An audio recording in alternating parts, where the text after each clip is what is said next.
Good afternoon, dear Stitchers. I'm back again with another Flosstube video. I'm Judy Whitman with JBW Designs, and I had planned actually to film on Sunday, thinking, oh, I have that afternoon free. And then it dawned on me that's Father's Day, and I am hosting our whole family here. So I have things to do that day. I better move this up a couple of days. So I have a couple of cute stories to tell you to start out with my program today. The first one has to do with our 17-year-old grandson, Liam. And Liam, when he gets a notification that I've recorded a new video, he tells his mom and dad about it, and they all watch together, which I think is really sweet. None of them are Stitchers, but of course they're part of my family and they like to see what I'm up to. So last time, after the last video, Liam came to his mom and said, "Nana is the absolute queen of YouTube, I dare say." And I just thought that was the nicest thing because he is always so encouraging to me. He's the first one each time to make a comment, and he's convinced I'm going to get to 1 million viewers. I'm not sure that will happen in my lifetime, but because if you're really popular in our industry, you're at like 30,000. And I'm at 700, and I'm so excited about that. So it's growing, it's slowly growing, and I'm really pleased. The other story that I have to tell you about is that I got the most wonderful little note from Laura Duet, who is part of Brenda and the Serial Stitcher. She's, of course, the other half of that group. It's so Laura-like. Look at all of this. All of her stickers on the envelope. I just loved it. And she just wrote the nicest note. I sent them some booklets for them to preview. And she thanked me for the charts. She said her mom wants to start stitching and pulled several of the charts out of the stash. So I am excited to see what her mom has chosen. And she said, "Our craft of stitching just brings so much joy. Your kindness and talent is so appreciated. And I'm so appreciative of their talents and their enthusiasm for cross stitch." So that was just so exciting to get her note in the mail. So today I want to talk to you a little bit about the evolution of a design. And the reason for that is I actually just picked up at the printer yesterday my 4 new titles. So as the video goes along, I'm going to show you each title, the models, many of which you've seen over the last couple of videos. But I thought you might be interested in how does this come about? So it's really a many-step process. So I pulled a folder. I put all of my notes and charts and etc. proofs in folders. So I'm going to tell you a little bit about the Sing a Song of Christmas 15, which is I Heard the Bells on Christmas Day. So I start out actually with a little sketch, and it was a quick one. It's not how it's going to end up, but this is how it starts. And sometimes the sketch isn't on graph paper. In the case of the stocking, I need to make sure I get all of the elements in that stocking shape. So I start out with that, just a sketch, and then I actually start charting on the computer. And I chart in color, and then the color is put into symbols. So I'll tell you about that step in a minute. One of the things that is probably interesting to you is how many variations of that first design there are. So this was number 1, I date them. This was actually about a month or so ago. And then I start making notes on my charts. I'm keeping track of all the colors I'm using. I'm moving things over. I put little arrows on there. I just have all kinds of notes. I talked about the charm that I might use, etc. So that is slowly moving along. And then this was another version. This was version number 3. And I don't know if you can see all the little notes on there about what I think I need to move. So I make notes to myself. I go back to the computer and start charting again. And let's see. So this was number 4. This was number 5. So when I get done with that process, the next step is that I stitch the model. And I stitch all of my own models. I love doing that. That's the joy of my job, my work. I usually stitch in the evening. That's when I get most of them done. And then, of course, after the model is stitched, and sometimes I stitch several models of the same design, and you'll see that in the models I show you today. I often stitch it over 2 and over 1. I haven't done that with the stockings, though. So then I either send it to a finisher or I finish it myself. And it depends on my timeline. This time I was very short of time because I knew I wanted to get these 4 new pieces printed. So I did the finishing myself on this one. And actually, I'll show you in a minute, it wasn't too hard to do. One of the next steps is that you need to write a text for what you're going to put in the booklet itself. So I try when I finish the design to write the text right away so that things are fresh. I talk about the fabric I use, the size of the piece, the finished size. I talk about, of course, all the colors and DMC equivalents, which I give in all of my books, and then special instructions because there was a little backstitching on this and there were some charms that were used. So I always want to review that and have that all ready because that information is going into the booklet. So I write the text and then I send my color chart to my assistant, Dawn, who is wonderful, and she converts all of my color symbols into, I'll just show you a portion of this, all of my color into symbols, which is the next step, of course, for the booklet. And then I proof what she's done, and I send back, you can see my little pink marks on here, send back things that need to be corrected, and she does that for me. So then the next step is I send the color graph, and not the color graph, the graph with the symbols on it. I send my text to a graphic artist. And this is someone who I've worked with for quite a few years. She does a great job. And actually, she does this for me independently. She used to work for my printer, but now she's working for another company. But she's stayed with me, thank goodness. So she does the layout of the book and the photography. And then the next step is, let's see if I can find it. Here it is.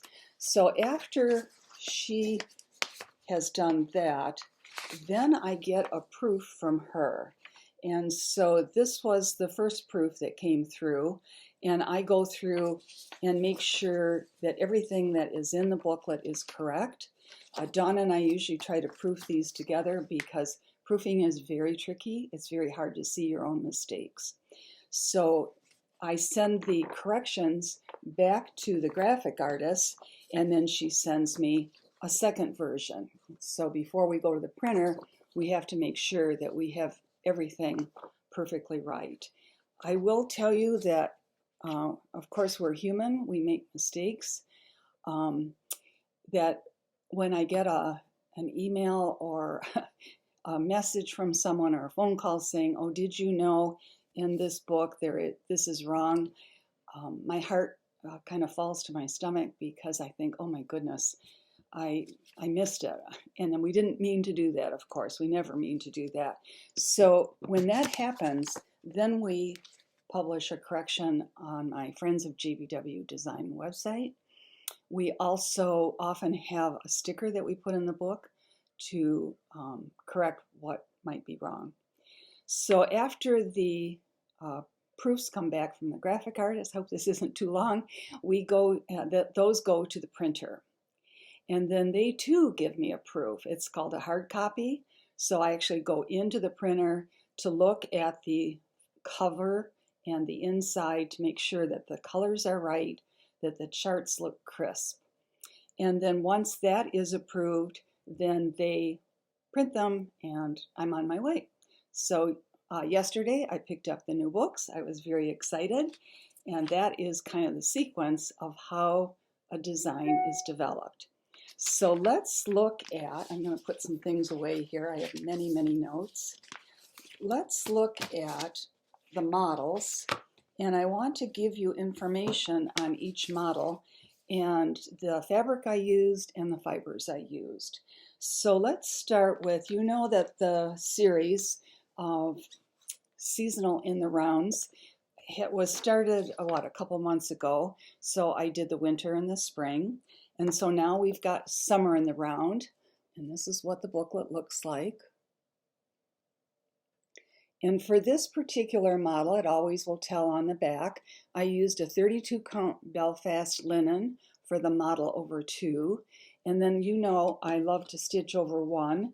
I did for the model over 1, which I have right here, that was stitched on a 28 count with just 1 ply of floss. So you can kind of see that. There's a little glare there. So you've seen these before, but I'll just review. The model, I did a model on a little glass jar and just made a little lid for it. And then I also did the model using that frame that I got at Hobby Lobby, which I told you about, that has the glass. If you're interested in seeing how this was finished, I talk about that in an earlier video. So now I need to also tell you, whoops, I'm dropping things. I used the fiber sea glass in this particular booklet, and that's made by Weeks Dye Works, and I did give a DMC equivalent in that booklet. So that was the first one that was printed. Get down here to get what I missed. And then the next one in that series, or the last one, is Fall in the Round. And for this design, I used a fabric 32 Belfast linen called Fairy Dust, and that's made by Zweigart. It's a real pretty, almost a pale yellow. You probably can't tell by seeing the model on the screen here, but I really liked the look of it, especially with the fiber that I chose. So I did this, of course, over 2, which is on the cover, and I did it in the little frame. Whoops, that's not right. Let's see, it's on the back. There's the one over 1. So for the over 2, I used a persimmon, which is a classic Colorworks fiber. For the over 1, I used candy yams, which is also a classic Colorworks fiber. And that, here, let me show you the booklet again. I'm shipping out to stores on Monday. It's hard to say quickly. And the models for that you've seen before. I did the little paper mache box and did the lid for it. And I also did another one of these little frames from Michaels. And that's what this one looks like, the over 1. So and I put in, of course, DMC equivalents. So those 2 you've seen in the past. Let's see, the third book in the series was the one I just talked about, which is Sing a Song of Christmas. It's 15. It's part of a series. And the model, let's see if I can hold that up for you, looks like this. You saw the development of that. This model has charms in it. If the books are ordered by shops, I include the charms in the booklets.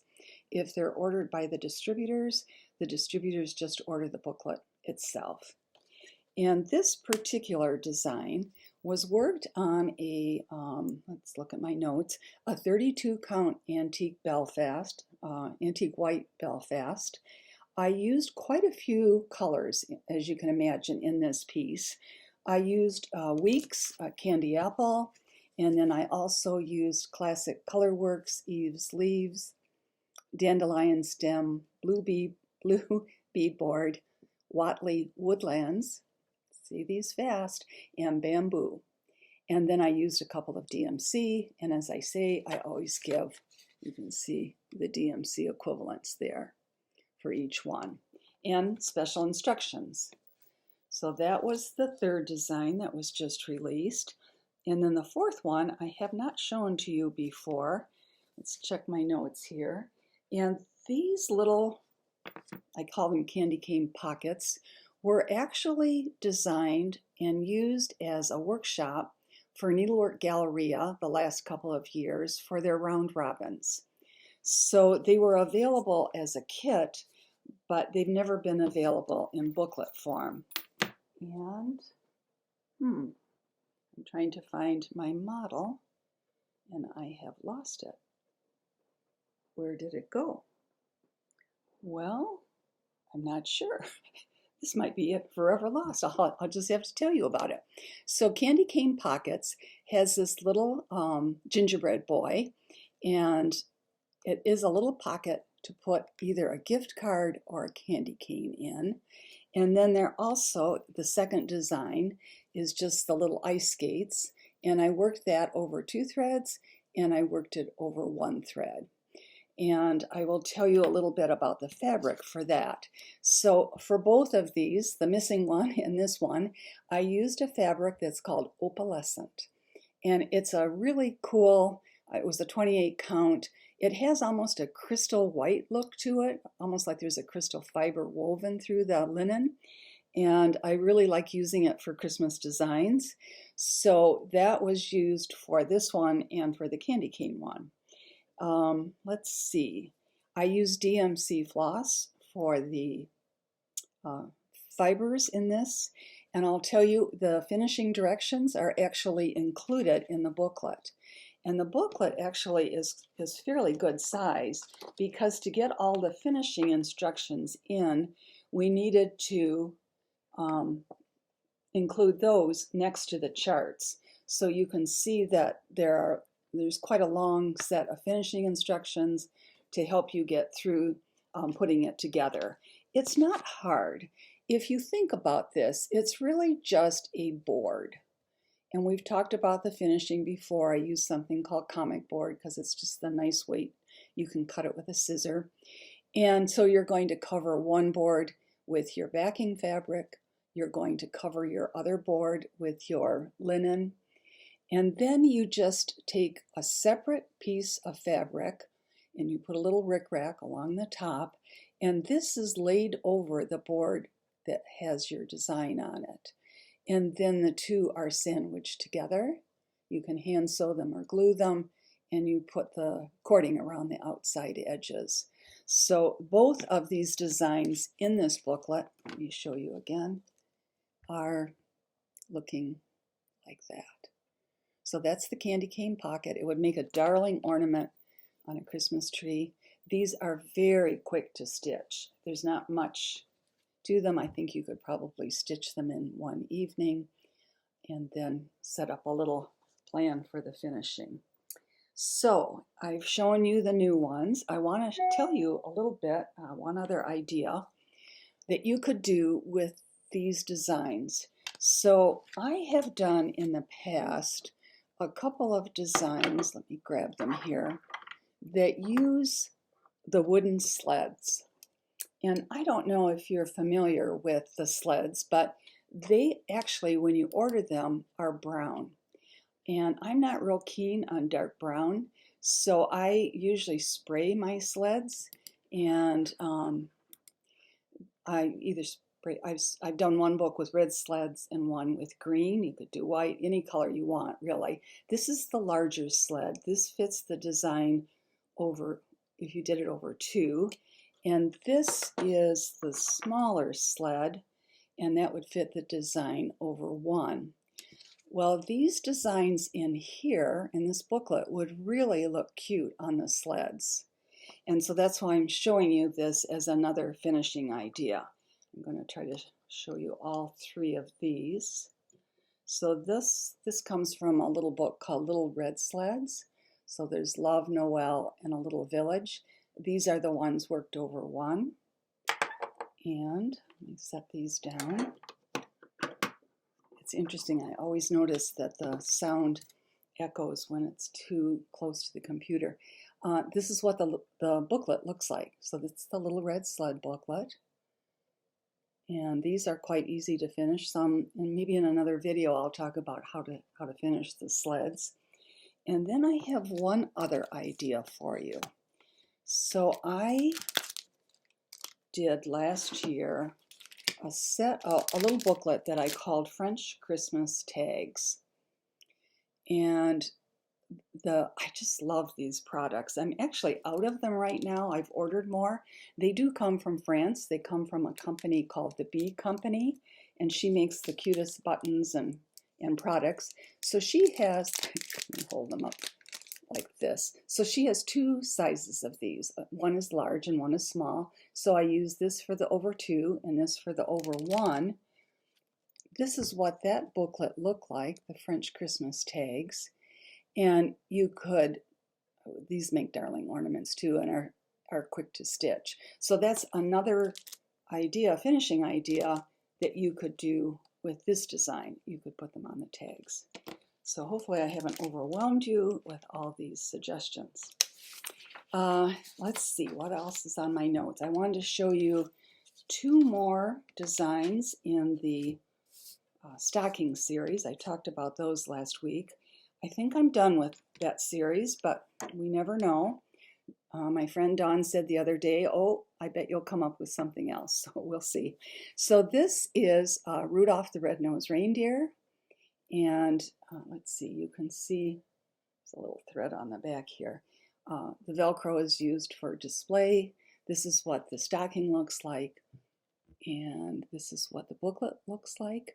Almost all of these stockings, I think, except there are a few that are stitched on, I'll have to look it up, on another fabric. I think when I first started I was doing more of a tan hued fabric, but these later ones have all been on antique white Belfast.